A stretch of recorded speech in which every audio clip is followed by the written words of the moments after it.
Basically हम जो organic chemistry है उसका फर्स्ट पार्ट जो है वही पढ़ने वाले हैं। ओके, इससे पहले हम पढ़ रहे थे ऑर्गेनिक केमिस्ट्री क्यों स्टार्ट हुई, उसके पीछे क्या क्या रीज़न हैं वो चीज़ें, और अब हम स्टार्ट करने वाले हैं ऑर्गेनिक केमिस्ट्री एक्चुअल में।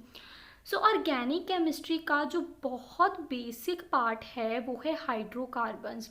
क्योंकि ऑर्गेनिक केमिस्ट्री हमें पता है कि कार्बन के कंपाउंड्स को ही बोलते हैं हम लोग, लेकिन जो बहुत ही सिंपल कार्बन के कंपाउंड्स हैं वही होते हैं हाइड्रोकार्बन्स। देखो, क्योंकि हमें स्टार्ट करनी है ऑर्गेनिक केमिस्ट्री तो स्टार्टिंग हमेशा हम सिंपल चीज़ से करते हैं, इसीलिए जो ऑर्गेनिक केमिस्ट्री है वो हम हाइड्रोकार्बन से स्टार्ट करते हैं, क्योंकि ये बहुत ही सिंपल कंपाउंड्स होते हैं कार्बन के। सो हाइड्रोकार्बन्स, ये जो नेम है ये नेम ही दो चीज़ों से मिलके बना है, एक है हाइड्रो और दूसरा है carbon. So hydro plus carbon is hydrocarbons. So hydro का मतलब है हाइड्रोजन और कार्बन तो आपको पता ही है कि एक एटम है। सो वो वाले कंपाउंड जहाँ पे हाइड्रोजन और कार्बन इन दोनों का आपस में एक बॉन्ड होगा, एक कनेक्शन होगा, उन वाले कंपाउंड्स को हम बोलते हैं हाइड्रोकार्बन। सो ये कंपाउंड्स जो हैं ये बेसिकली दो टाइप्स के होते हैं। फर्स्ट जो है हमारे पास वो है सैचुरेटेड और दूसरे जो हैं वो है अनसैचुरेटेड। ओके, जो सैचुरेटेड कंपाउंड्स होते हैं या सैचुरेटेड हाइड्रोकार्बन्स होते हैं उन कंपाउंड्स में जो कार्बन और हाइड्रोजन है वो बहुत ही सिंपल तरीके से एक दूसरे से अटैच्ड होते हैं। सिंपल तरीके से कैसे अटैच्ड हैं? क्योंकि जो सैचुरेटेड कंपाउंड्स होते हैं उनमें कार्बन और हाइड्रोजन, या आप ऐसे भी ले सकते हो कि कार्बन और कार्बन, क्योंकि हाइड्रोकार्बन्स में या तो कार्बन कार्बन के साथ बॉन्ड बना रहा होता है और या कार्बन हाइड्रोजन के साथ बॉन्ड बना रहा होता है, दोनों में से एक के साथ होता है। ठीक है, सो सैचुरेटेड हाइड्रोकार्बन्स में क्या होगा कि जितनी भी बॉन्डिंग होगी वो सिंगल बॉन्ड्स होंगे। ठीक है, यानी कि कार्बन चाहे वो कार्बन के साथ बॉन्ड बनाए चाहे कार्बन हाइड्रोजन के साथ बॉन्ड बनाए, दोनों जो बॉन्ड होंगे वो क्या होंगे? Single bond. सो सैचुरेटेड मतलब सिंगल। सो आप अगर याद रखना चाहें तो याद रख सकते हो दैट एस फॉर सिंगल और एस फॉर सैचुरेटेड। ओके, सो दोनों को याद रखने का यही तरीका है, तो फिर अनसैचुरेटेड बस उससे अलग हो जाएंगे। ठीक है, सो सैचुरेटेड हाइड्रोकार्बन्स वो होते हैं जिनमें क्या होता है? बॉन्ड सिंगल बॉन्ड होता है।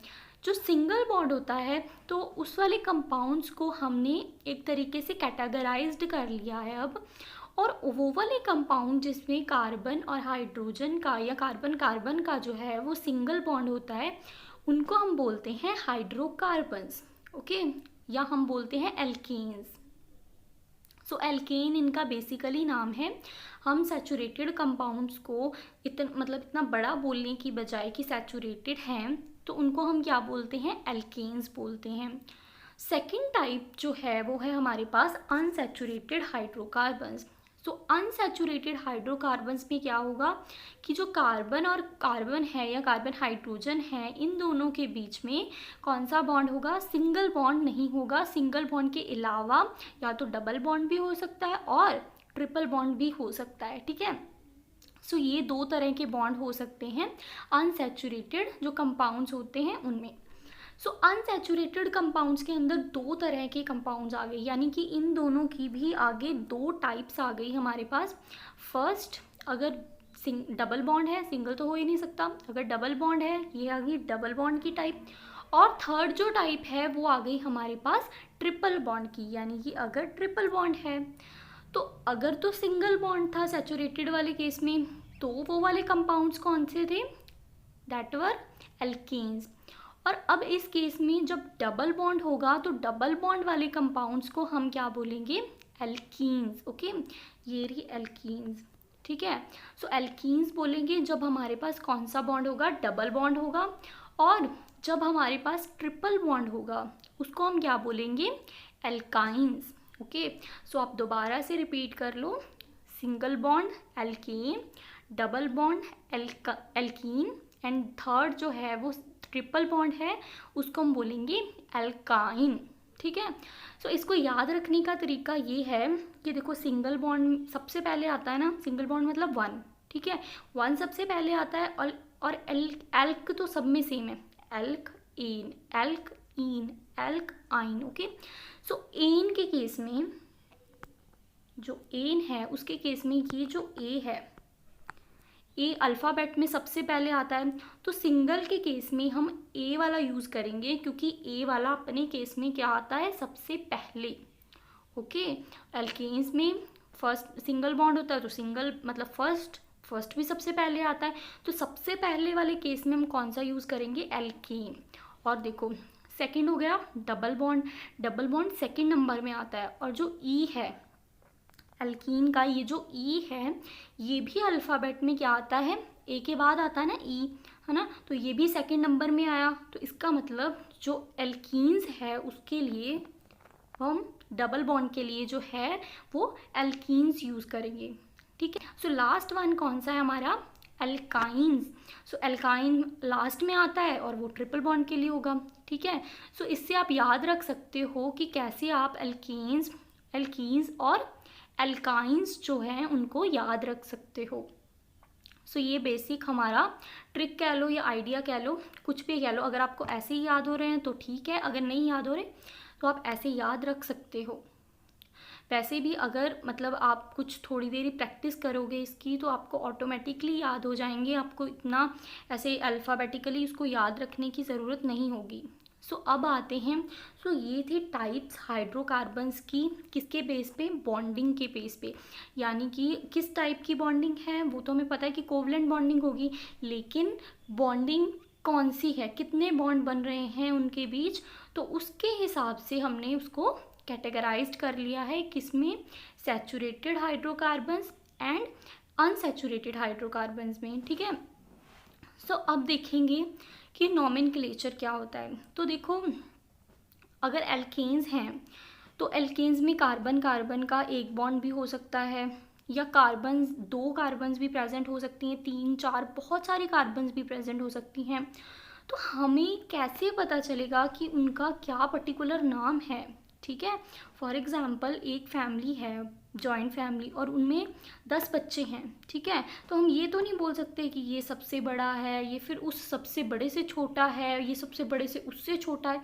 मतलब इतना कॉम्प्लिकेटेड बोलने की बजाय हम क्या करते हैं कि बच्चों के नाम रख देते हैं कि इसका नाम सीता है, इसका नाम प्रिया है। तो ये सारे नाम हम क्यों रखते हैं, ताकि उनका जो हमें रिमेंबर है, उनको याद रखना जो है वो इजी हो जाए।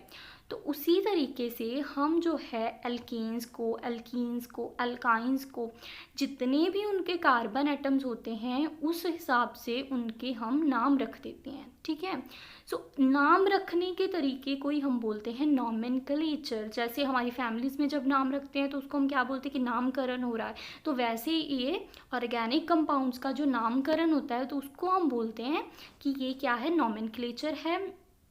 सो नॉमेनक्लेचर के लिए देखो, किसी भी अगर इंसान का नाम रखना हो तो सबसे पहले क्या होता है, उसका नाम मतलब प्रीफिक्स, मतलब प्री मतलब जो आगे पहले आता है, प्री मतलब पहले।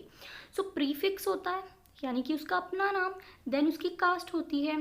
For example Priya Sharma. ठीक है, प्रिया क्या हो गया, उसका प्रीफिक्स हो गया क्योंकि प्रिया वर्ड पहले आया। और जो सफिक्स हो गया यानी कि जो बाद में आएगा, जैसे प्रिया शर्मा, तो शर्मा क्या हो गया, उसका सफिक्स हो गया। तो वैसे ही बिल्कुल ऑर्गेनिक कंपाउंड्स होते हैं। ऑर्गेनिक कंपाउंड्स के अंदर भी कुछ प्रीफिक्स और कुछ सफिक्स होते हैं। प्रीफिक्स मतलब कि ऑर्गेनिक कंपाउंड के पहले क्या आएगा और बाद में क्या आएगा। ठीक है, सो प्रीफिक्स सबसे पहले डिस्कस करते हैं। जो प्रीफिक्स है वो डिपेंड करता है कि कार्बन के नंबर कितने हैं। यानी कि अगर हमारे पास, सबसे पहले एल्केन्स का ही नॉमेनक्लेचर डिस्कस करते हैं, अगर ये समझ आ गया तो बाकी दोनों भी सिंपल हैं। सो एल्केन्स के केस में जब हमें नॉमेनक्लेचर करना है, हमें पता है कि कार्बन और हाइड्रोजन या कार्बन के बीच में सिंगल बॉन्ड है। ठीक है, सो अब हमें उसका नामकरण करना है या नॉमेनक्लेचर करना है। तो अब सबसे पहले प्रीफिक्स के लिए हम क्या देखेंगे कि कार्बन एटम्स जो हैं वो कितनी हैं। ठीक है, सो प्रीफिक्स डिपेंड करता है कि कितनी कार्बन एटम्स हैं, तो उस हिसाब से उसका नेम होता है। सो अगर तो एक कार्बन एटम है, ये देखो तो अगर एक कार्बन एटम है तो हम यूज़ करते हैं मिथ, METH, ओके, मिथ। और अगर 2 कार्बन एटम्स हैं तो हम क्या यूज़ करते हैं, तो हम यूज़ करते हैं इथ, ETH, ओके। अगर 3 है तो प्रॉप, अगर 4 हैं तो बुट, ठीक है। सबसे पहले 4 तक याद रख लो। एक कार्बन है तो मिथ, अगर 2 कार्बन है तो इथ, अगर 3 कार्बन है तो प्रॉप, अगर 4 कार्बन है तो ब्यूट। सो ये सारी 4 कार्बन्स तक हमने याद रख लिया। यानी कि जब भी हम एक कार्बन को लेंगे तो हम उसका पहला नाम जो है वो फिक्स कर देंगे। वो नाम कौन सा होगा, मिथ, ओके। सबसे पहले जैसे प्रिया फिक्स कर लिया कि प्रिया ही नाम होगा, तो हमने यहाँ पे एक कार्बन वाले का जो प्रीफिक्स है वो फिक्स कर लिया है कि वो क्या होगा, वो होगा मिथ, ओके। सो अब मिथ फिक्स कर लिया, अब होगा स्यूफिक्स, ठीक है, कि सफिक्स क्या यूज़ करना है, बाद में क्या लगानी है, कास्ट कौन सी है।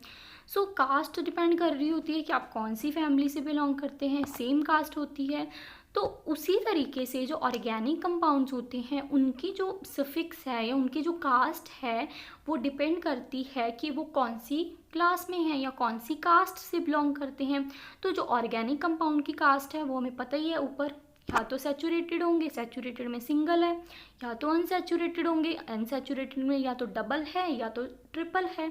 तो ये इनकी एक तरह से कास्ट ही है, कास्ट मतलब टाइप ही है एक तरह की।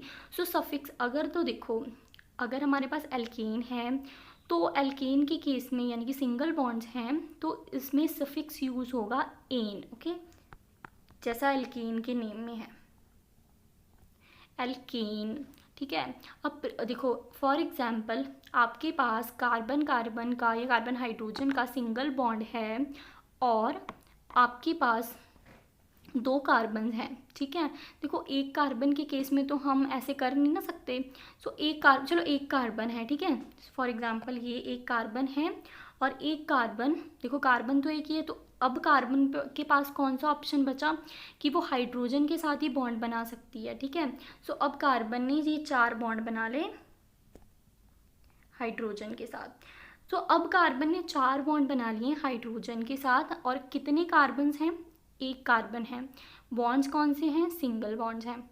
अब इसका नॉमेनक्लेचर आपको कहा गया है कि इसका नॉमेनक्लेचर करो, ठीक है। सो सबसे पहले हमको प्रीफिक्स देखना है, पहला नाम क्या होगा। सो पहले नाम के लिए कौन सा चीज़ ज़रूरी है, वो है कार्बन एटम्स। कार्बन एटम्स कितने हैं, 1। सो 1 के लिए हम क्या यूज़ करेंगे, मिथ, ओके। सो मिथ डिसाइड हो गया उसका पहला नाम। अब डिसाइड करते हैं बाकी नेम। तो सिफिक्स अब डिसाइड, सिफिक्स या सुफिक्स कुछ भी बोल सकते हो। सिफिक्स डिसाइड करेंगे अभी कि कौन सा होगा, ठीक है।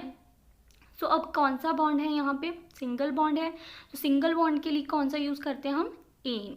सो एन हम यूज़ करेंगे सिंगल बॉन्ड के लिए। तो अब पूरा नेम जो है वो इस कंपाउंड का हो चुका है, वो है मिथेन। यानी अब इसको इकट्ठा करके देखो, क्योंकि अब ऐसे तो नहीं बोलते ना प्रिया शर्मा, ऐसे तो नहीं बोलते ना, पूरे इकट्ठा बोलते हैं ना प्रिया शर्मा। तो वैसे इनका नेम इकट्ठे ही बोलना है, लिखना भी इनको इकट्ठे है, बस ये फ़र्क है। प्रिया शर्मा में प्रिया अलग और शर्मा अलग लिखते हैं, लेकिन इसमें क्या करेंगे, इसमें मिथेन यानी कि मिथेन। अब ये कंपाउंड आपने लिटरली एक कंपाउंड का नॉमेनक्लेचर सीख लिया है कि फर्स्ट जो कंपाउंड है वो क्या होगा, मिथेन, ओके। सो मिथेन हमारे पास फर्स्ट कंपाउंड है। इसके बाद जो है हम सेकंड कंपाउंड देखते हैं। सो सेकंड में ये है कि अगर आपके पास 2 कार्बन्स हैं तो इस केस में तो अब आपके पास कितने कार्बन्स हैं, 2 कार्बन्स हैं। सो 2 कार्बन्स हैं। अब आप देखो कि कितने हाइड्रोजन्स पहले यहाँ पे आ सकते हैं, क्योंकि देखो हर कार्बन को कितने बॉन्ड्स बनाने हैं, 4। तो देखो इस वाली कार्बन ने भी एक बॉन्ड तो बना लिया, कितने बॉन्ड बचे, 3 बॉन्ड। तो ये रहे इसके 3 बॉन्ड, ठीक है। मैं यहाँ पे हाइड्रोजन नहीं लगा रही हूँ। सो 3 बॉन्ड जो है वो कार्बन ने बना लिए हैं। और यहाँ पे भी जो कार्बन है, इस वाली कार्बन, इसने भी एक बॉन्ड बना लिया था और इसने भी आगे कितने बॉन्ड बना लिए, 3 बॉन्ड बना लिए।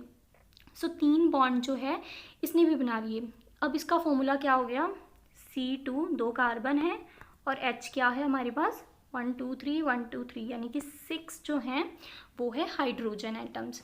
तो ये हमारे पास एक ऑर्गेनिक कंपाउंड आ गया जिसमें कितने कार्बन्स हैं, 2 कार्बन्स हैं।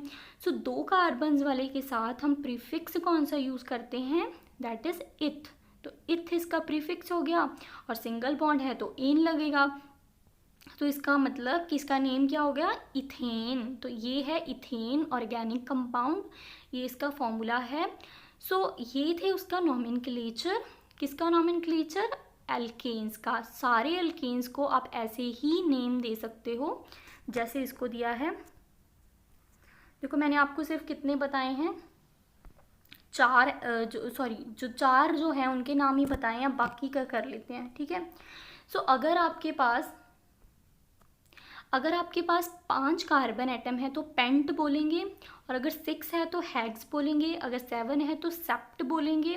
देखो आपकी एनसीईआरटी बुक में ये सारा कुछ मेंशन किया हुआ है, आप वहाँ से देख सकते हो। वैसे मैंने यहाँ पे भी बता दिया है आपको कि क्या क्या बोलते हैं उसको, लेकिन फिर भी आप उससे टैली कर सकते हो एक बार।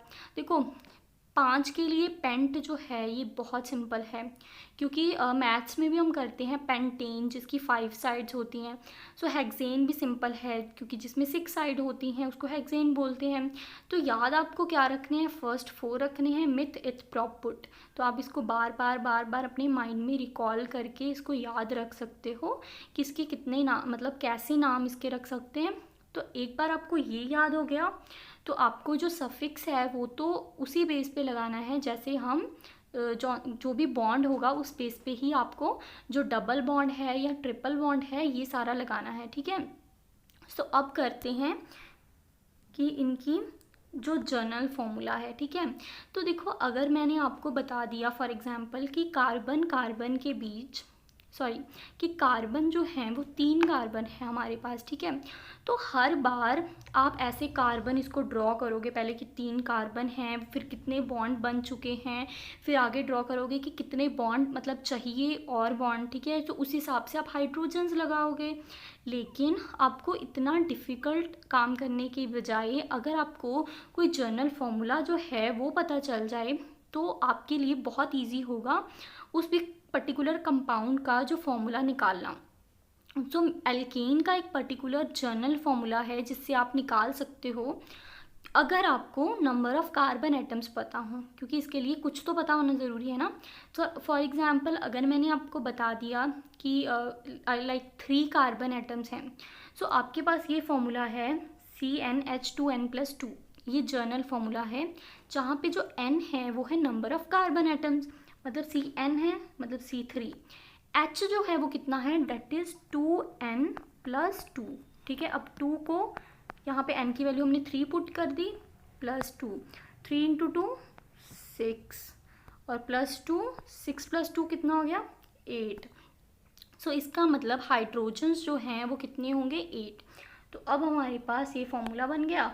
अब इसका नॉमेनक्लेचर कर दो, 3 कार्बन्स हैं तो इनके लिए क्या होना चाहिए, मिथ इथ प्रॉप, यानी कि प्रॉप होना चाहिए। सो सिंगल बॉन्ड है तो एल्केन हो, एल्केन के लिए क्या यूज़ करते हैं, सफिक्स एन।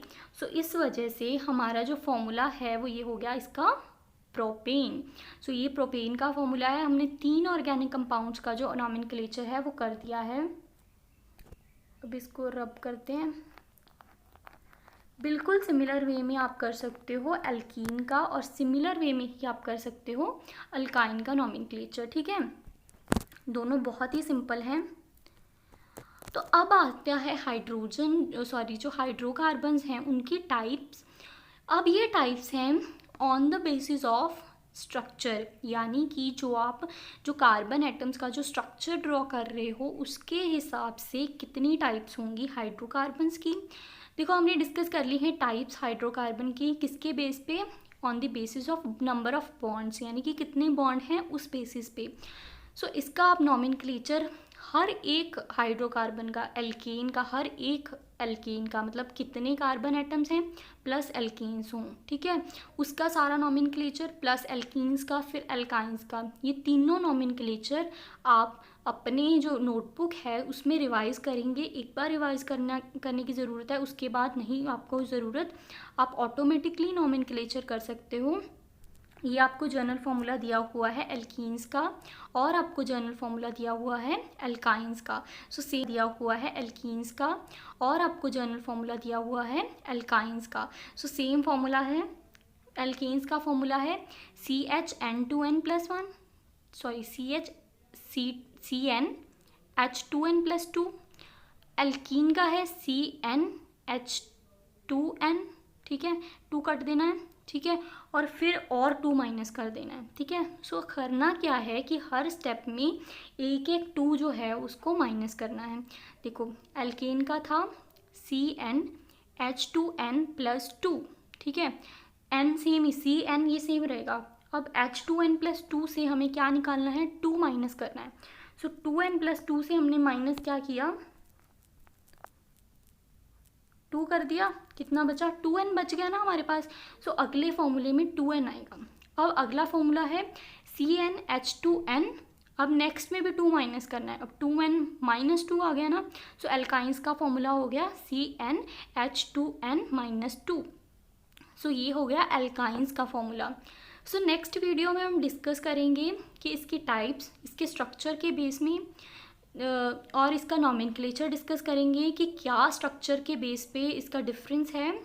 और उसके बाद ऑलमोस्ट आपका चैप्टर कंप्लीट है कुछ केमिकल प्रॉपर्टीज़ के बाद, और उसके बाद जो है ये चैप्टर कंप्लीट होगा, हम नेक्स्ट चैप्टर स्टार्ट करेंगे।